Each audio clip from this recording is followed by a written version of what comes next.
4 जुलाई को शुभंकर मिश्रा बड़े यूट्यूबर है, पत्रकार है, अभी एनडीटीवी में भी गए हैं, अच्छा काम कर रहे हैं। तो उन्होंने पुरी के शंकराचार्य जी का साक्षात्कार लिया और ये बहुत अच्छी बात है कि हमारे शंकराचार्यों का साक्षात्कार बड़े-बड़े पत्रकार अब ले रहे हैं। जिससे सच कौन है, झूठ कौन है, नकली शंकराचार्य कौन है, असली शंकराचार्य कौन है, इसका जो है विभेद हमारी अगली पीढ़ी को पता चलेगा। तो जो शुभंकर मिश्रा ने साक्षात्कार लिया, उसमें जो मैं सिर्फ शंकराचार्य वाले पोर्शन को ले रहा हूँ। हम सब जानते हैं कि पुरी की शंकराचार्य जी, पुरी के पीठ पर शासन तंत्र ने एक नकली शंकराचार्य खड़ा कर दिया। उस नकली शंकराचार्य का नाम है अधोक्षजानंद। और अधोक्षजानंद जो है उसको कांग्रेस ने पहले खड़ा किया था 90 के दशक में, और फिर आज भारतीय जनता पार्टी का शासन उसको लेकर घुमाता है। विदेश यात्रा करा चुका, जबकि शंकराचार्यों की विदेश यात्रा मना है शंकराचार्यों का। और फिर उसको चाहे वो उड़ीसा के त्रिपुरा के पूर्व मुख्यमंत्री विप्लव देव हों, या फिर असम के पूर्व मुख्यमंत्री सर्बानंद सोनोवाल हों, भाजपा के सभी बड़े-बड़े नेता, या फिर आपको उत्तर प्रदेश के उप मुख्यमंत्री हों, सब जाके चरण स्पर्श कर रहे हैं अधोक्षजानंद जी का, जो कि नकली शंकराचार्य हैं। और उनके प्रति पुरी के शंकराचार्य जी की पीड़ा बार-बार प्रकट हुई है। उन्होंने बार-बार मोदी, योगी को कहा, यही अधोक्षजानंद, बार-बार मोदी, योगी, शासन तंत्र को कहा है कि नकली शंकराचार्य को आप घुमा रहे हैं, कोई नकली प्रधानमंत्री खड़ा कर दिया जाए तो आपको कैसा लगेगा? यही नहीं, अधोक्षजानंद के विरुद्ध जब गुजरात के मुख्यमंत्री थे मोदी जी, तब भी जो है आपको पुरी के शंकराचार्य जी का संदेश लेकर कोई गए थे वहां पर और मोदी जी को बताया था। लेकिन तब से अब और अधोक्षजानंद को मजबूत किया जा रहा है, पूर्वोत्तर में इनको बढ़ाया जा रहा है। इसमें संघ भाजपा तंत्र आगे है, इनको खड़ा कांग्रेस तंत्र ने किया था। लेकिन जब पूछा शुभंकर मिश्रा ने कि असली शंकराचार्य कौन-कौन हैं, तो जिसके लिए पीड़ा व्यक्त करते हैं पुरी के शंकराचार्य जी, वो स्पष्ट बोलना चाहिए कि अधोक्षजानंद ये कौन है, ये पाखंडी। लेकिन इस सवाल को पुरी के शंकराचार्य जी टाल गए। अपने भक्तों को, हिंदुओं को निराश किया उन्होंने, और उन्होंने कहा यह निर्णय आप लीजिएगा, ये निर्णय आप लीजिएगा।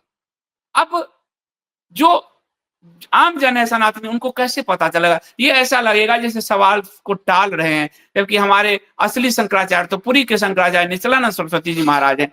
उस इंटरव्यू में अधोक्षजानंद को छील देना चाहिए था। ये कौन है? इसको कैसे खड़ा किया गया और कौन लोग आज उसको ले जा रहे हैं? जिसकी पीड़ा पुरी के शंकराचार्य जी समय-समय पर व्यक्त करते रहे, उसको न सिर्फ टाल गए, बल्कि कह दिया पत्रकार को, ये आप निर्णय लीजिए कि कौन असली कौन नकली। आप कंफ्यूजन क्रिएट कर दिया।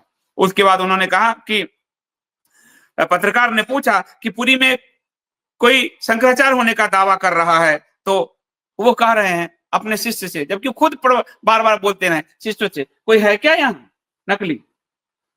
तो ये जिन लोगों ने आपके वीडियो लगातार देखे हैं, उनके लिए ये बड़ा मर्माहत करने वाली बात है कि वह जो नकली है, जिसके खिलाफ आप बोलते रहे कि आतंकवादी है, हुर्रियत का है, क्या-क्या कहा, आप अपने शिष्यों से कह रहे हैं हंसते हुए, यहाँ कोई नकली है क्या? तो इससे क्या संदेश जाएगा समाज में कि आप जब सही जगह पर इंटरव्यू में बोलना है, तो आप उसके बारे में बता नहीं रहे हैं, और मंच से आप योगी, मोदी सबसे कह रहे हैं, तो वो शासन तंत्र भी कितना गंभीरता से लेगा, इसको सोचने की जरूरत है। और फिर वो कह रहे हैं कि कोई भी प्रधानमंत्री बनकर घूमे तो विक्षिप्त माना जाएगा, अराजक गिना जाएगा, प्रधानमंत्री ऐसे लोगों को प्रधानमंत्री दबोचे। अब प्रधानमंत्री कैसे दबोचेंगे? इसके प्रति एक बड़ा जन जागृति अभियान पूरी पीठ को फैलाना चाहिए। तब पूरे जब देश को पता चलेगा तो सत्ता तो होता ही है, जनता जिस तरफ जाती है सत्ता उस तरफ बहती है, तो प्रधानमंत्री फिर अपने साथ देंगे। जब वो प्रधानमंत्री गुजरात के मुख्यमंत्री थे, तब से आप शिकायत कर रहे हैं, फिर भी वो अभी तक नहीं दबोच पा रहे हैं, तो वो कैसे दबोचेंगे? वो वृंदावन में आके अधोक्षजानंद बैठता है, जहां योगी जी का शासन है यूपी में। तो यहाँ पुरी के श्रद्धेय स्वामी नित्यानंद सरस्वती जी महाराज को स्पष्ट कहना चाहिए था, पर इस बात को वो दबा ले गए, छिपा ले गए, जबकि समय-समय पर इसको प्रकट करते रहे हैं। इससे हिंदू समाज में कंफ्यूजन होता है। सच यही है कि स्वामी निश्चलानंद सरस्वती जी महाराज जी असली शंकराचार्य हैं और अद्वैतानंद नकली शंकराचार्य है, एक सत्ता तंत्र द्वारा खड़ा किया गया है। उसके पूरे काले चिट्ठे को इस इंटरव्यू में रखना चाहिए था, लेकिन इन्होंने पत्रकार पर निर्णय छोड़ दिया। तो ये बड़ा ही हिंदू समाज को भ्रमित करने वाला साबित हुआ।